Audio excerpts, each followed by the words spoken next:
have a question, raise it up. Let me get a microphone to you. We'll go here right here. Chris Baldwin, please. Raise your hand if you have a question. We'll get to you as quickly as we can, okay? And we'll go to you next, Joseph. Go ahead, Chris. Kelvin, what did you see from your group defensively, and how much was that the sort of the mismatch lineup? I think our defensively,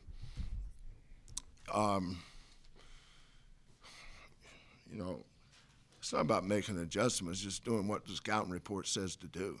I thought we did a much better job of that in the second half. When you go on the road in this league, you could get beat any game you play, because the other teams in this league are good. And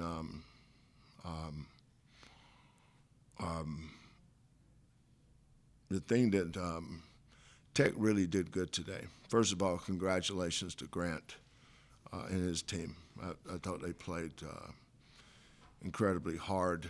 I thought they were really locked in on what they were trying to do. But once we got the game under control and was leading it for a while, and then the two plays that broke it open was Atwell's threes in the corner. Shouldn't have got them off.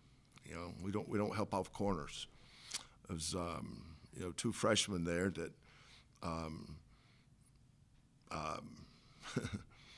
you can't let them get those off. I mean, there's some that they got in the first half that was just mind-bending.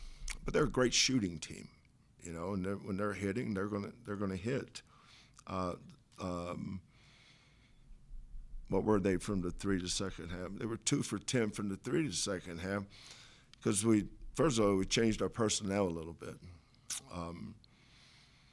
Chris has a hard time defending, especially being a true freshman, perimeter teams that play behind the three-point line, especially at 6'10". There's nobody there for him to guard. And then I thought Toppin really bullied him in the paint. But Toppin's going to bully a lot of people. He's really good. So I wasn't disappointed that we lost. I mean, you're going to lose. I mean, the fact that how many road games we won in a row? Yeah, who does that? Nobody. You're not supposed to do that. But I just thought we could have played better, competed a little bit harder.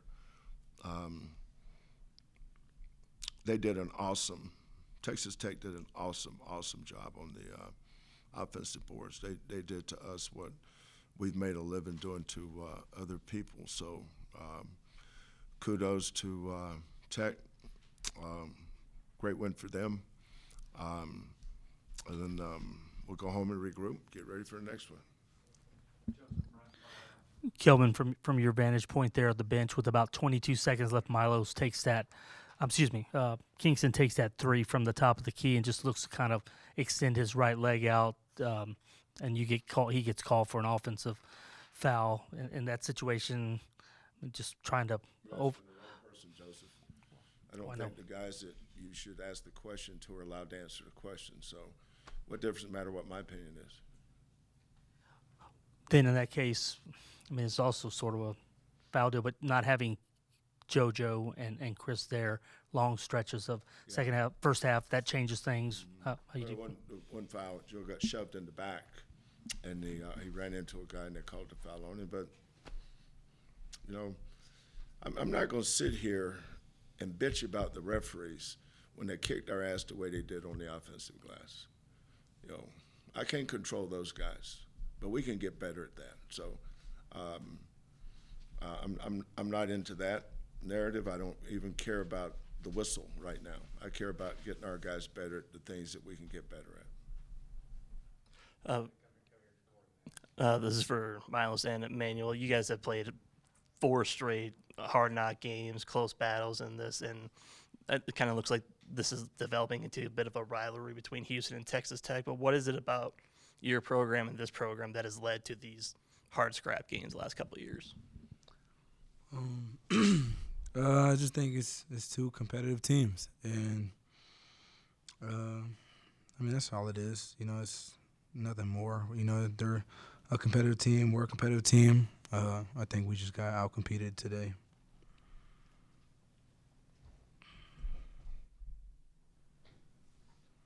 Obviously, every Big 12 game is going to be physical, but like you said, with this becoming such a budding rivalry, what can you say about how each team was intensity-wise today?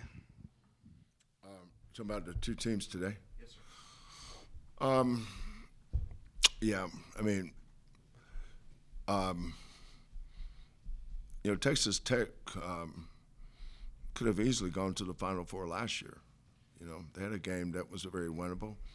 We could have not easily, but we could have won the national championship. We had a game that was very winnable. But I think that speaks to the level both teams are nationally. You know, probably the greatest rivalry I've ever been around was when Coach Sutton was at Oklahoma State and I was at Oklahoma. This rivalry, it's not there yet because it was Bedlam, and you know, it was my first trip around the Big 12. That was a long time ago, but those games were. You, as a coach, you live to coach in those, and as a player, you live to play in those. Because both teams was ranked all the time. They're really good. You know, like we have a really good team. We're not great. Tech's a really good team too. And when you have two really good teams that play each other, their fan base is unbelievable. I was incredibly impressed with Texas Tech's fan base today. The weather. For their kids to show up for what do you call it? What's the thing that called it? Yeah, the game day thing. Who did we have it against last year? Iowa State. Yeah, that thing's almost an infomercial. It's an infomercial for your program in a lot of ways. And the people that didn't know about Texas Tech's program, maybe they do now. I don't know. I mean, everybody that's a basketball fan should know how good they are, right? So, but it was a great game for the Big 12 today. Two really good teams. We were in a position to win the game. We just couldn't finish. They were in a position to win it, and those 2 threes from Atwell, really. I think we were up. I can't remember how much time was left in the game at the time, but Kingston closed out short, and the other freshman, Chase, I don't know what he was doing. I guess I'll look at the film and see. Yeah, Coach, who was at the top of your scouting report for Texas Tech coming into this game? Toppin. Did a great job on him, didn't we? Good thing he was. If it had been like 4th or 5th on the scout report, would have been in big trouble. Kelvin, we've seen Kingston do a lot of great things in his freshman year. I didn't realize this, but he's the first guy you've had score 40 since Brian Quinnett over at Washington State. Just the type of game that he had, and the fact that it was on a big stage like this. Yeah, was this his efficiency? You know, he shot such a high percentage, and he missed some layups there toward the end. Of course, he was probably a little tired. Toppin took 24 shots, and Kingston took 26. But the game didn't come down to either one of them. You know, Kingston happened to be scoring, Toppin had to be scoring, but we got enough guys that if Kingston wasn't shooting, somebody else can score. We got a bunch of guys that can score. The game came down to one area, and that's where they were really good. When they shot and missed the ball,